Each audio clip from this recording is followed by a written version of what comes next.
Permasalahan persampahan kini kian menjadi momok yang mengkhawatirkan di Indonesia. Tidak hanya di kota metropolitan dan besar, permasalahan sampah juga terjadi di kota sedang dan kota kecil.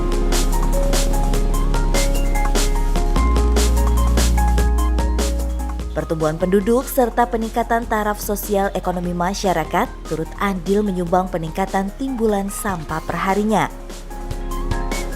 Idealnya, peningkatan tersebut seiring dengan peningkatan kualitas dan kuantitas infrastruktur persampahan yang disertai peningkatan sosialisasi, edukasi, serta penegakan hukum dalam penanganan sampah. Konsep pengelolaan sampah saat ini masih sangat bergantung pada keberadaan tempat pemrosesan akhir atau TPA. Pada kenyataannya, keberadaan TPA kerap menimbulkan konflik sosial dan pencemaran lingkungan, terutama apabila TPA dioperasionalkan tidak sesuai dengan SOP.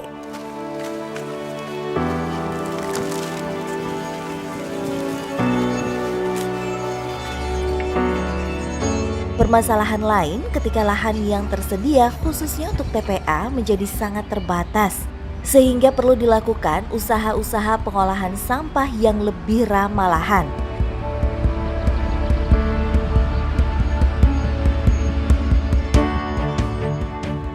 Salah satu metode teknologi pengolahan sampah yang dirasa cukup visible dilakukan adalah Refuse Derived Fuel atau RDF. RDF merupakan hasil olahan sampah dengan nilai kalor dan spesifikasi tertentu dan dapat dijadikan bahan bakar alternatif pengganti batu bara.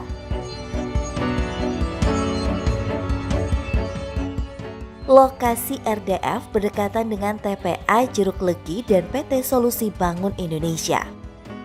Program RDF sendiri memiliki kapasitas pengolahan sebesar 120 ton per hari. Dengan mengaplikasikan teknologi mechanical biological treatment termasuk pemilahan sampah secara manual, penjajahan, dan pengeringan biologis di ruang-ruang khusus selama 3 pekan. Produk RDF yang telah memenuhi spesifikasi nanti akan dibawa ke pabrik semen untuk kemudian dijadikan bahan bakar alternatif pengganti batu bara. Untuk proses RDF ini ada 5 proses. Pertama adalah sortir pemulung, kedua pencacahan, trader, kemudian pengeringan, keempatnya pemilahan, jadi di screen produk, kelima pemuatan ke pengguna.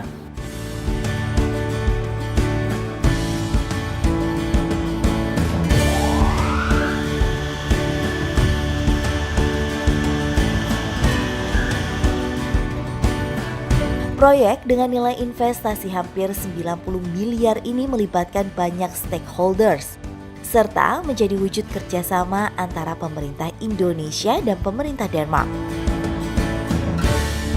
Dengan jumlah penduduk lebih dari 1,5 juta jiwa, kondisi 4 TPA existing yang hampir penuh, ditambah dengan adanya pabrik semen Kabupaten Cilacap dinilai menjadi lokasi yang tepat untuk dijadikan pilot project dalam pembangunan tempat pengolahan sampah terpadu dengan metode RDF. Untuk material RDF itu kan dari sampah rumah tangga nih. Jadi kalau dari sisi nilai lebihnya tentunya kita itu membantu dari penanggulangan sampah yang ada di Cilacap ini.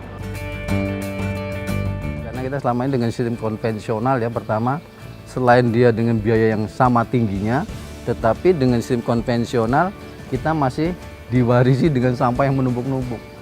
Sehingga duit kita habis, sampah kita masih ada. Sedangkan dengan RDF kita dengan biaya yang cenderung lebih murah, tetapi sampah kita habis, bahkan dia punya nilai ekonomi untuk alternatif bahan bakar di pabrik semen. Kalau di sini di Cilacap kita pakai SPI yang dulunya Holcim. RDF merupakan salah satu alternatif solusi penanganan sampah di Indonesia. Namun tidak kalah penting tentunya, perubahan perilaku dan pola pikir masyarakat sebagai penghasil utama sampah untuk bisa mulai meminimalisir timbulan sampah dan kesadaran untuk dapat mengolah sampah mulai dari sumbernya sehingga terwujud lingkungan yang nyaman dan sehat. Kami sangat berharap RDF ini moga-moga segera bisa difungsikan. Yang pertama, biar bisa menjadi percontohan. Yang kedua, biar bisa dirasakan manfaatnya langsung oleh masyarakat. Tentunya ini yang kita harapkan, bahwasanya seluruh stakeholder ya, itu bisa segera memproses izin-izinnya, baik dari sisi regulasi di pemerintah kabupaten sendiri, maupun juga dari stakeholder yang lain. Karena tanpa itu tentunya pengoperasian RDF di Cilacap ini bisa akan terhambat.